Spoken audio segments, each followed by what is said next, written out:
friends, welcome back to my channel. My name is Crystal, and today I am super duper excited to share my very first Plan With Me video using my bullet journal planner. Today we're going to be working through the annual pages in this journal setup, and yes, it is currently March and I am doing a setup for a brand new journal. I'm going to be skipping January and February in this planner because those months have already come and gone. So we're going to be doing the annual pages today, and then later you will see my March pages set up, and then we'll get on a schedule of posting these or putting these pages together once a month. So very excited to get started. Let's go ahead and switch you over to my desk view so I can show you what I'm going to be using, and we're just gonna dive straight into the process. In the meantime, if you have any questions about the bullet journal or the supplies that I'm using, I will have all of my supplies linked in the description box below this video, and definitely leave those questions for me in the comments and I'll do my best to get back to you and answer to the best of my knowledge. And if you are new to my channel, consider hitting that subscribe button so you can follow along on my planner adventure and my scrapbooking journey. If you are excited to see these pages come together, hit that like button. It totally helps my channel and it helps my videos be seen. Now let's go ahead, switch to the desk view and dive into this planner system. Okay, so we're gonna jump right into starting on my title page here. So on the right-hand side where you can see a really vague outline of a square, that is where I'm going to put my year and a little bit of decoration to signify this journal as being for 2022. In the blank page to the left, I've decided to stamp a quote that says, "The best time for new beginnings is now." I loved the idea of including this quote as my title page because I'm actually starting this journal well into 2022, and it is always a good time to have a new beginning. There's never a bad time for a new beginning, so it just felt like it made a lot of sense to me. Because I'm not going to use the very first page there, it does have a little bit of, it's hard to open. I decided to go ahead and adhere the two pages together with my roller adhesive. For the stamps that I used, I have a set from Carrie Bradford Studio that's called Thick and Thin, and I used the thinner alpha stamps to create my stamped quote. On the right-hand side, I'm going to use these outline number stamps to create my year 2022. And I originally was planning to do this in black ink, but then I decided that I wanted to add a bit more color to my title page. I am somebody who loves a lot of color, so it just made more sense for me. I pulled out 4 of my Ali Edwards Crafters inks. These are a pigment style of ink, so the ink stays on top of the paper a little bit better. We don't have to worry about the ink seeping through and ghosting to the back side, which is amazing. And I used 4 different colors to give it a rainbow effect. The colors are Redwoods, which is the red color, Rose Garden is the pink, Honeyman is the yellow, and Olympia is, or not, it's Columbia, not Olympia. Columbia is the teal color.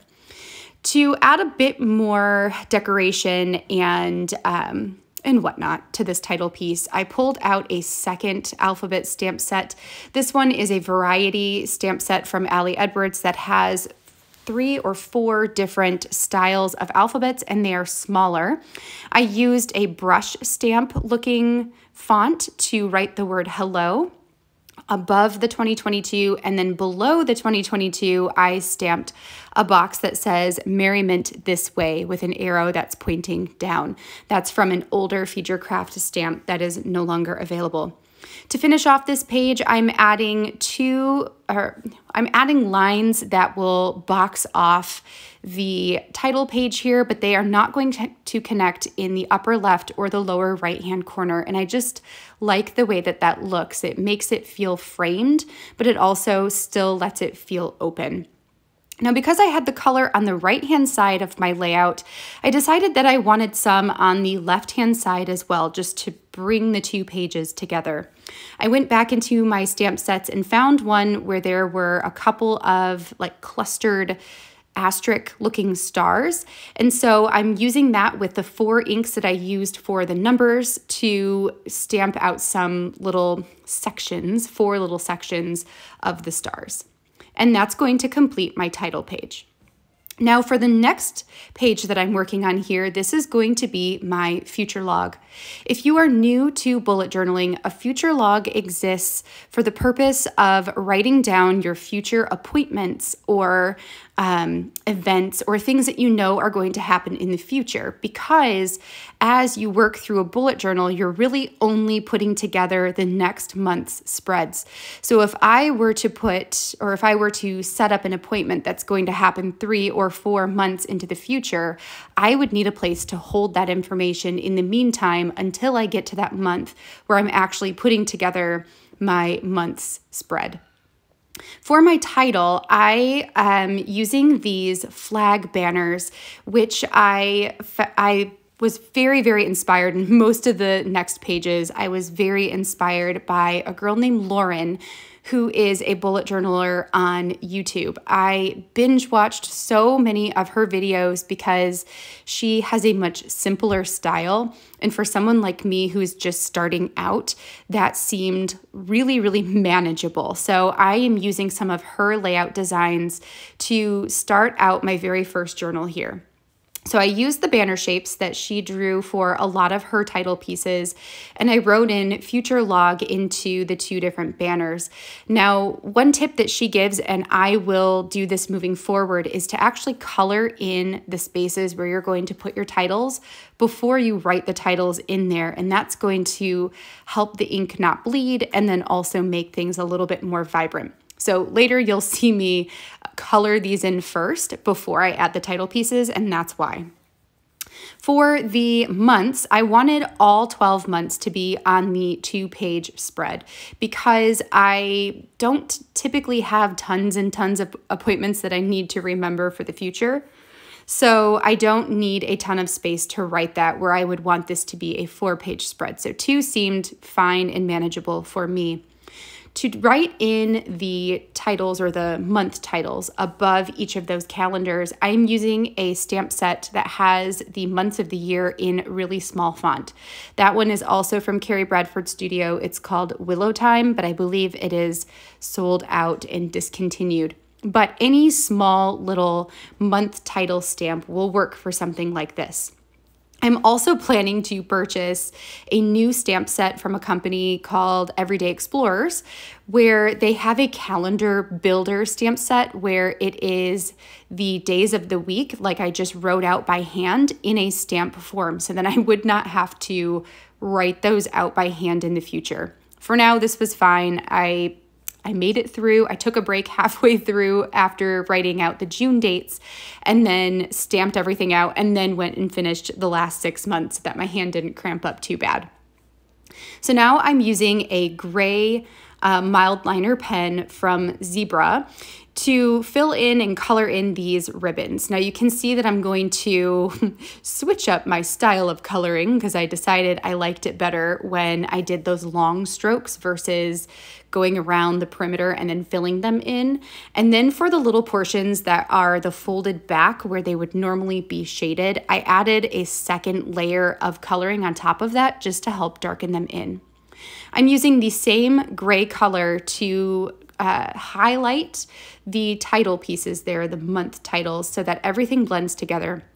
One thing I wish I would have done here is instead of making this all gray, I kind of wish I would have followed along with the rainbow theme of my cover page and highlighted those in a rainbow of colors. But we live and we learn, and maybe I'll do that another time. So now we're moving on to my next spread. For this one, I want to do a page for my goals on the left-hand side and a page for my milestones on the right-hand side. Again, this was an idea that I took from Lauren, and I will be sure to link her videos down below so you can go and check out her 2022 planner setup. So for the goals side, I have 2 sections, one that will hold my personal goals and one that will hold my professional goals. Now, one thing I do that's a little different from a lot of the bullet journalers that I am following is I actually have a bullet journal planner that is dedicated to my work.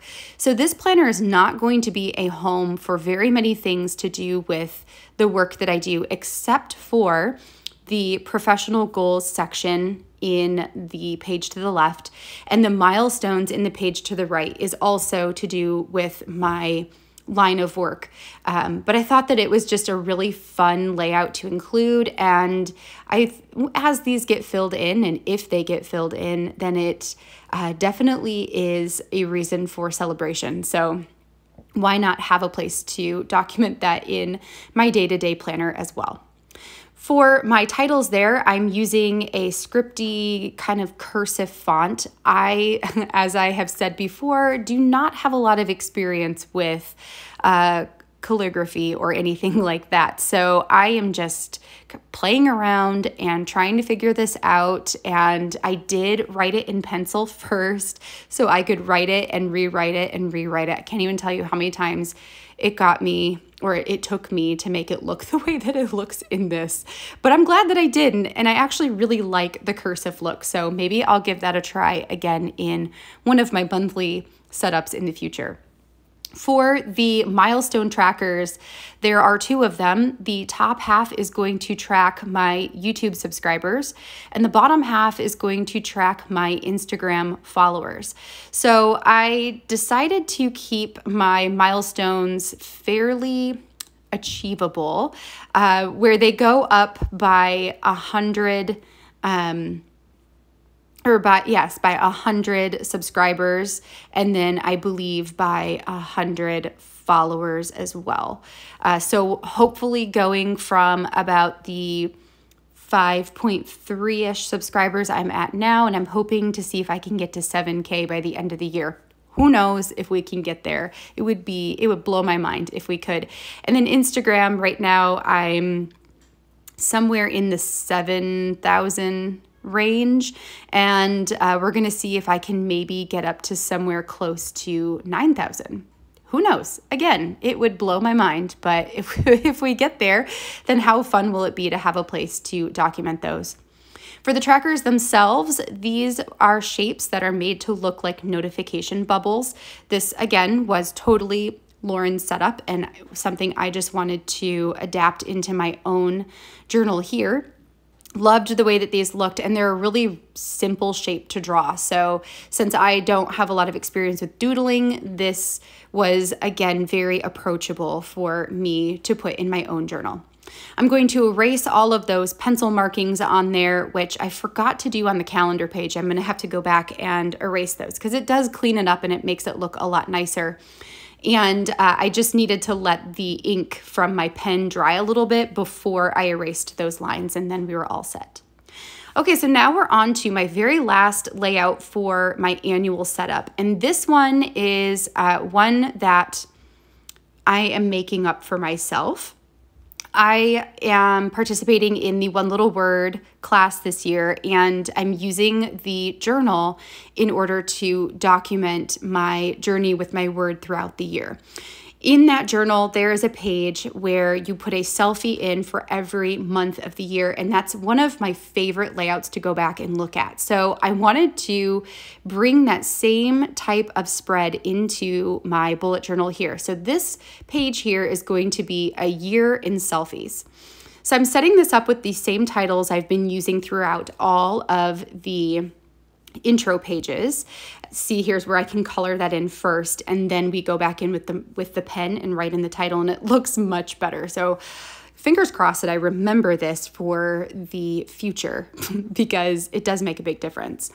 Then underneath the flags, I have added in 12 spots to put the photos, one selfie photo from each month. So I'm going to create some month titles here. And I debated coloring these in with either gray or some kind of color, but I figure that my photos themselves are going to have a lot of color in them. That's just the nature of photos, right?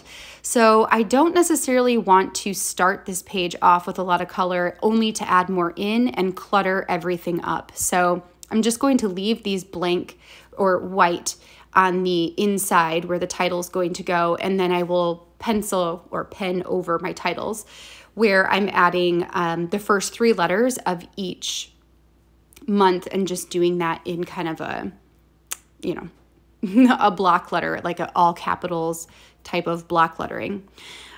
For the photo section, I do have these little corners that I have drawn out, and the photo sizes, which is what the little pencil markings are on the inside of those squares, they are roughly 2 inches wide by 1.5 inches tall. And I wrote those in because I tend to forget what the sizes are. So this allows me to just quickly reference it and then crop my photos and print them off in order to fit them in those squares. It will allow me to still see the photo corner pieces or these little corners that I'm drawing out right now. And I think that's actually going to be a really cool graphic type of look. So I'm excited to see how that comes together. I expect that this layout is going to be one that I will particularly love as we get to the close of the year. And now I know I can already go ahead and print off my January and February selfies, which will be the only indication of those 2 months in this notebook, because everything else is going to be from March on. Okay, so we're going to do a final flip through here of all the pages I created today. I hope you found some inspiration in these first couple pages of my 2022 planner journal. If you did, definitely give this video a thumbs up down below and have a great rest of your day. I will catch you in the next video. Bye, friends.